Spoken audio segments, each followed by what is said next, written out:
Oi, meus queridos, tudo bem? Prof. Maiara falando. Cheguei a publicar alguns vídeos, por incrível que pareça, eu tive problemas com os vídeos de não ir áudio, né? E a sala de vocês, por sorte, porque eu fui até 3 horas da manhã publicando, por sorte de vocês estava pronto e eu não publiquei, eu ia publicar no dia seguinte. E aí quando eu vi a mensagem das outras salas dizendo que não tinha áudio, eu fui verificar o de vocês e estava igual. Por isso que eu acabei atrasando, tá, gente?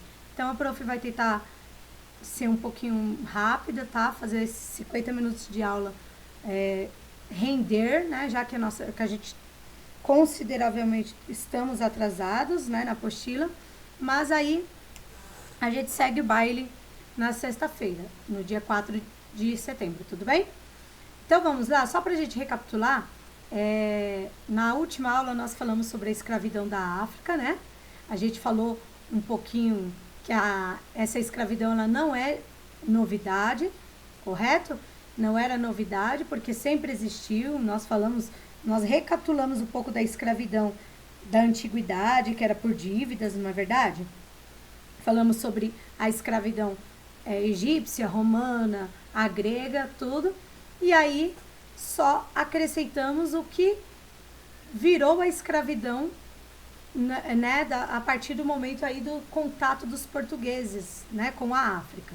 Aí também fizemos aí mostrando esse contato do português. Eu mostrei para vocês o mapa, mostrei como que foi, né, esse contato e qual era o interesse dos portugueses durante a expansão marítima. Não foi bem isso que nós falamos? E aí falamos também sobre os reinos inimigos, né, que existiam dentro da África, né, os reinos maiores que tinham inimizade com outras. E aí vai surgir, então, por conta dessa inimizade, vai surgir o tráfico humano, que é trazer para o Brasil esses escravos, que eram prisioneiros de guerra de outros reinos. E aí, em troca do tabaco, da cachaça, de tudo aquilo que nós conversamos, eles enviaram os escravos prisioneiros de guerras que não era nem do reino deles. Tudo bem? Bom, então, para a gente continuar essa aula, porque a aula acabou naquele dia no meio, né? Não conseguimos finalizar o capítulo. Hoje nós vamos falar um pouco dessa forma da captura africana, né? Que foi uma forma violenta, que a gente sabe. Além dessa forma violenta, turma, eu preciso dizer que não somente os prisioneiros de guerra foram escravos aqui no Brasil, tá? Por quê? Porque Portugal, conforme eles percebiam que tudo que eles estavam, que o tráfico de humanos começou a render muito mais e Portugal começou a gerar mais lucro que outros países da Europa, eles começaram a também sequestrar negros em vilas. Tudo bem? Então, não somente existiam os prisioneiros de guerra, como também muitas pessoas eram sequestradas das vilas. Tudo bem? Então, o tráfico de pessoas nós consideramos aí como uma das piores coisas que já existiu, tá bom? E porque muitas pessoas sangraram, né? Vilas e reinos foram completamente devastados, as guerras foram financiadas, né? Então, assim, as organizações tradicionais foram abaladas, enfim, milhares e milhares de pessoas foram assassinadas, fora aqueles que viriam para o Brasil no caminho também acabar sendo assassinado ou morrendo também por doenças, que vocês vão ver um pouco mais à frente, tá bom? Então, o José Antônio dos Santos, que escreveu, né, um historiador, ele escreve no livro dele, Desvendando a História da África, ele vai escrever uma citação, né, sobre o Macedo Júnior, e aí ele vai complementar com a parte dele do Paraíso Perdido ou Terra Prometida. tá? Eu vou ler para vocês e a gente vai dando continuidade. Bom, a diáspora ou a dispersão dos povos africanos pela Europa, Ásia e América se produziu em escala massiva durante o período do tráfico de escravos durante o século XV e XIX. Esse é um dos movimentos migratórios mais especuladores da história moderna, sendo que os cálculos da travessia forçada pelo Oceano Atlântico oscilam de 10 a 5 milhões de pessoas, que teriam sido arrancadas da África, trazidas para as Américas. Sem dúvida, houve presença africana em praticamente todo o mundo conhecido anterior ao início do tráfico internacional do século XVI. Então, vocês percebem que falou aqui, ó, 10 a 5 milhões de pessoas foram forçadas, vieram aí arrancadas da África, tá? Tudo vindo para aqui, para a América. O que vale ressaltar, eu vou reforçar o que eu falei para vocês, que mais ou menos aí, dessa galerinha de africanos que vieram para o Brasil, para a América, a maioria foi para o Brasil, tudo bem? Então, ó, estima-se que mais ou menos 12 milhões de africanos tenham desembarcado na América entre o século 16 e 19.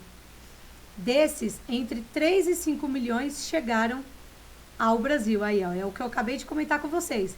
De cada 3 africanos desembarcados na América, 2 eram homens. Tudo bem? Essa daí é um pouquinho do que foi a escravidão em contato com os portugueses, tá? Agora nós vamos dar continuidade na parte do comércio, o comércio atlântico, tudo bem? Bom, os reinos africanos, eles, ainda que fosse praticada a escravidão, eles não tinham esse caráter estritamente econômico. Por quê? Né? A expansão marítima portuguesa, a construção das feitorias, que intensificou essa escravidão. Tudo bem, gente? Então, isso que acabou mudando, né? Quando a gente vai falar da escravidão antes do contato dos portugueses, era totalmente diferente, tá? Os africanos, né, os escravos que já existiam ali, eles eram escravos domésticos. Eu acho que eu cheguei a comentar isso com vocês, não foi? Se comentam aí para a prof não, né? Para a prof não ficar reforçando na aula seguinte também, tá? Então, assim, gente, conforme os europeus eles estavam expandindo as atividades comerciais nas Américas, a demanda de mão de obra foi crescendo, já que a gente tem que falar que os índios já tinham conseguido resistir àquela escravidão que eles estavam fazendo, né? Eles conseguiram, se tocaram que na verdade eles não estavam sendo comprados ou fazendo uma troquinha de amizadezinha. Eles estavam sendo enganados, tudo bem? Esse tráfico de pessoas, como eu citei, a cada 3 africanos, 2 eram homens, né? O comércio de homens, aí também das mulheres, das crianças, né? Que vão atravessar o Oceano Atlântico, era tudo por mercadorias, tá? E aí alguns mercadores, o que eles faziam? Eles meio que capturavam aquelas pessoas, então isso ficava mais, digamos assim, grátis, porque o lucro para ele era 100%. Por exemplo, se eu estou capturando o Joãozinho, eu vou trazer ele para o Brasil e eu vou vender ele. E eu capturei, se eu capturei, então saiu de graça. E aí eu vou vender ele por um valor super alto e aí eu só vou estar lucrando cada vez mais. Por isso que acabou deixando aí Portugal como um dos países aí de grande potência durante a Idade Moderna, tá bom? O comércio em larga escala de pessoas escravizadas provenientes da África e destinadas às colônias americanas foi chamado de comércio atlântico. Então, como vocês olham aqui no mapa, ó, olha os comércios que eles faziam, né? Da Guiné era enviado lá para América do Norte, né? Dos Estados Unidos, ó, Nova Orleans. E aqui, ó, da Guiné também eles vinham para Recife. Um pouco mais abaixo, lá em Lagos, tem a Rota da Mina, também que ia para Recife. E de Angola eles mandavam para Salvador, que era a capital do Brasil, né? Espero que vocês não tenham esquecido. E também para mandar para São Paulo, aqui onde nós estamos, só que não exatamente na parte da cidade, né? No interior, que é onde eles plantavam café futuramente, entre outros, tá bom? Aqui ainda é um período de cana-de-açúcar. Mas para mandar para São Paulo, eles enviavam as pessoas de Loanda, tudo bem? E de Moçambique mandava para Rio de Janeiro. Moçambique do outro lado do oceano, tá, gente? Já não é aqui do Atlântico. Ele já tá pro outro lado, mais pro lado das Índias, tá bom? É perto ali de Madagascar, beleza? Bom, continuando então. Para trazer para o Brasil, foram trazidos africanos de 3 grupos principais, que é o que eu acabei de mostrar no mapa para vocês. O primeiro deles é os sudaneses, que vem da genérica para os grupos Yorubá, Nagô, GG e Fanti Ashanti, que esses daí é os que vieram de uma região da Nigéria, da Omé e a Costa do Ouro, que é essa parte aqui onde está passando o meu mouse para vocês aqui, do Congo, tá, gente? Em sua maioria, o destino dos sudaneses eram para a Bahia, a maioria. Os guineanos sudaneses, grupo formados por fulas, mandingas e haussás, também foram destinados para a Bahia, tá? Mas, diferentemente dos sudaneses, seguiam a religião islâmica, tudo bem? Esses haussás e mandingas já eram mais islâmicos. Lembra que eu falei para vocês também da origem islâmica na África, né? Nem tudo, quando a gente fala religião africana, a gente vai se referir na parte do sul da África. O norte da África é mais a parte islâmica, tá? O último grande grupo é o Banto, composto de Angolas, Congos e Cambinás, Benguelas e Moçambique, que tiveram com destino para o estado do Rio de Janeiro, Pernambuco e Maranhão, tá? Eles foram retirados de localidades hoje conhecidas como Angola, Zaire e Moçambique, que é onde estou mostrando o mapa aqui também com o mouse aqui para vocês. Beleza?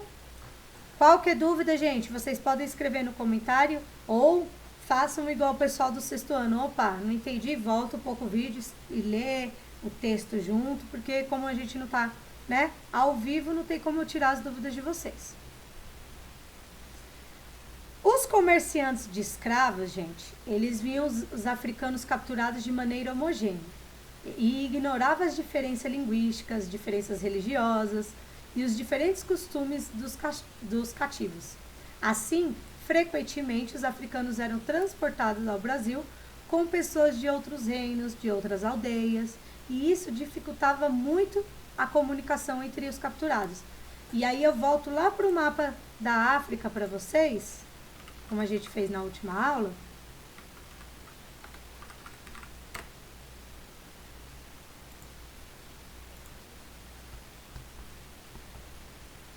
Olha o tamanho do continente, certo? Cada região, eles tinham uma cultura diferente. Eu cheguei em aula citar para vocês que a galerinha do norte da África nem sabia da existência da galerinha do sul africano, né? Eles não sabiam, eles não tinham a noção do tamanho do continente, porque se a gente for, né, comparar, por exemplo, o Brasil com o continente africano, cabe aí pelo menos uns 3 Brasil, né? Então, imagina só, pessoas capturadas de várias regiões, como vocês estão vendo, alguns daqui, outros aqui, cada um com uma língua, cada um com um idioma, cada um com uma cultura diferente. Inclusive, falar até a questão das religiões, que também envolve a cultura, né? Então, cada um tinha sua maneira de falar, e era difícil para eles, porque quando eles chegavam aqui, cada um de uma região, eles não queriam saber assim, A Ágata, ela é irmã do Eduardo e os dois vieram para o Brasil. Não importa. É Ágata Pacheco, você vai para Maranhão. Eduardo Pacheco, você vai para o Rio de Janeiro. Tipo assim, eles não estavam se preocupando se eram família ou não. Então, muitos também foram separados por conta disso daí. Agora, imagina cada lugar, né? Chegar todo mundo em um lugar só e cada um falar uma língua, um idioma diferente. Bem complicado, certo? Espero que vocês tenham entendido bem essa parte. Qualquer coisa, coloca aí nos comentários as dúvidas ou guarda para amanhã. Bom, apesar do contexto extremamente violento e desfavorável, muitos aspectos culturais foram preservados pelos escravos que vieram de lá, tá, gente?